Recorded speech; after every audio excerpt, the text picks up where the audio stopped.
انسانیت کا سب سے بڑا مسئلہ وہ موت کا مسئلہ ہے. اس مسئلے کو ہم اپنی آنکھوں سے اوجھل کر دیتے ہیں, اس مسئلے سے ہم دور ہو جاتے ہیں.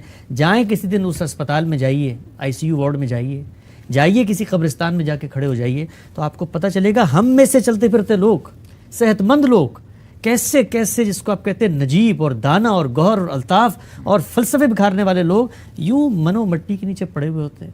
اور اتنے ناتواں یہ انسان ہے, آپ دیکھیں اتنا ناتواں انسان کہ انسان کیا کیا فلسفے گاڑتا ہے, کیا کیا باتیں کرتا ہے. میرے والد صاحب دل کے مریض ہیں, تو میں نے ایک دفعہ ان سے پوچھا, میں نے کہا کہ کبھی آپ کو زندگی میں بے بسی کا کبھی کوئی مشاہدہ ہوا؟ تو وہ کہتے ہیں کہ میرا جب دوسرا بائی پاس ہوا نا, تو میں بستر پہ لیٹا ہوا تھا اور مجھے خارش ہو رہی تھی جسم کے کسی حصے پہ. میں اتنا بے بس تھا کہ میں اپنا ہاتھ وہاں تک نہیں لے آ سکتا تھا. تو انسان کو زندگی میں جو بے بسی کے لمحات آتے ہیں, آپ دیکھیے کبھی ناخن کاٹتے کاٹتے یہاں سے تھوڑا سا ناخن زیادہ کٹ جائے, پورا دن سی کرتے ہوئے انسان گزارتا ہے. تو ہم اتنے کمزور, اتنے ناقص, اتنے ناتواں ہیں کہ موت ہمارے دہانے پر روز آوازیں دے رہے. ابھی کرونا وائرس آیا, آپ نے دیکھا, یعنی وہ وائرس, وہ دنیا کا علم, اومیکرون آ گیا, وہ دنیا کا جس کو آپ کہتے ہیں تکبر, وہ تباہر, وہ پرائیڈ, ہم انسان, یہ سائنس, یہ کائنات, یہ زندگی, موت کو قابو کر لیا فلاں, ایک بے جان سا جرثومہ ہے. اور انسانیت جو ہے وہ اس کے سامنے مطلب سجدہ ریز ہوئی ہے کہ خدا را جاؤ یہاں سے, گھروں میں بند ہو گئے, جیل بنا لیا ہم نے. تو زندگی کا سب سے بڑا سبق حقیقت وہ موت ہے. موت کے بعد کیا ہوگا, یہ سوال ہے. نہیں ہوگا.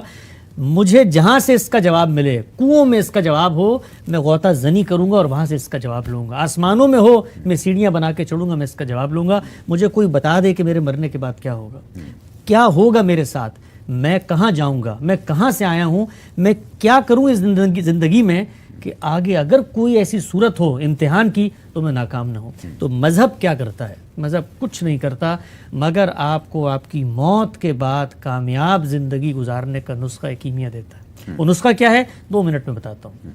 وہ نسخہ یہ ہے کہ اس زندگی میں تم امتحان کے لیے بھیجے گئے ہو. تمہارا یہاں پر جو دین تمہیں دیا گیا ہے اس کی حقیقت کیا ہے؟ اس کی حقیقت ہے عبادت. وما خلقت الجن والانس الا لیعبدون. پیدا ہی اس لیے کیا عبادت. عبادت کیسے کہتے ہیں؟ خشوع, تذلل, انابت, جھکنا. یہی وہ جذبہ ہے جس سے شکر, ذکر, تفویض اور خشیت اور تقوی اور للہیت, اس کے جذبات پیدا ہوتے ہیں. ہم خدا کے غلام ہیں اس دنیا میں. غلامی تو دنیا سے خاتمہ ہو چکی ہے, لیکن غلام ہوتا کیا تھا؟ غلام وہ ہوتا تھا کہ جس کے ہاتھ میں کچھ نہیں ہوتا تھا. ہمارے استاد سے پچھلے دنوں کسی نے پوچھا کہ جی کہا جاتا ہے میرا جسم میری مرضی, تو بھائی انہوں نے کہا کہ جب آپ نے اللہ کو مان لیا تو پھر مرضی ورزی میری کوئی نہیں ہے, اللہ کی مرضی ہے. تو ہم نے دین کو جب قبول کیا تو دین نے ہمیں بتایا تم خدا کے غلام بن گئے ہو. اب تمہارا اور اس کا رشتہ کیا ہے؟ عبد اور معبود کا. ہم اس کے بندے ہیں. جو عبد ہوتا ہے وہ پھر اپنے آپ کو کسی کے حوالے کر دیتا ہے, سپرد کر دیتا ہے. اسی سے اسلام کی تعبیر بھی آئی ہے ٹو سرنڈر, کہ ہم اپنے آپ کو سپرد کر دیتے ہیں اس کے. یہ جب ہو جاتا ہے تو پھر اس کے بعد یہ عبادت اپنے مابعدت طبیعتی تصور میں ڈھل کے ایک نظام دیتی ہے. وہ نظام کیا ہے؟ وہ نظام ہے 2 چیزوں پر مشتمل, ایک کتاب اور ایک حکمت. کتاب کیا ہے؟ اللہ کی شریعت. اللہ نے انسان کو پیدا کیا, اس کی فطرت میں نیکی بدی الہام کی, لیکن زندگی کے بہت سارے ایسے امور ہیں جن میں ہم فیصلہ نہیں کر سکتے. تو اللہ کی عنایت دیکھیے, رحمت دیکھیے, نعمت دیکھیے کہ پہلا انسان جس کو پیدا کیا تھا اسی کو پیغمبر بنا دیا. خدا کی یعنی کہنا ہونا تو یہ چاہیے تھا نا, کوئی کہہ سکتا ہے بھائی فطرت پہ اعتماد کرتے, اس وقت فطرت کو تو کوئی خارجی تصورات نے آلودہ بھی نہیں کیا تھا, لیکن خدا نے پہلے شخص کو, پہلے انسان ہی کو پیغمبر بھی بنا دیا, اس لیے کہ وہ تمہیں نیکی کی تعلیم, جو تمہارے اندر جذبہ موجود ہے, وہ ٹھنڈا بھی ہو جاتا ہے, وہ مان بھی پڑ جاتا ہے. تم اپنے اختیار کے سوء استعمال کی طرف بھی جاتے ہو, تذکیر, یاد دہانی خدا کی طرف تمہیں لے کر جائے. کیوں؟ کیونکہ کل امتحان ہونا ہے. تو اس نے کیا کیا؟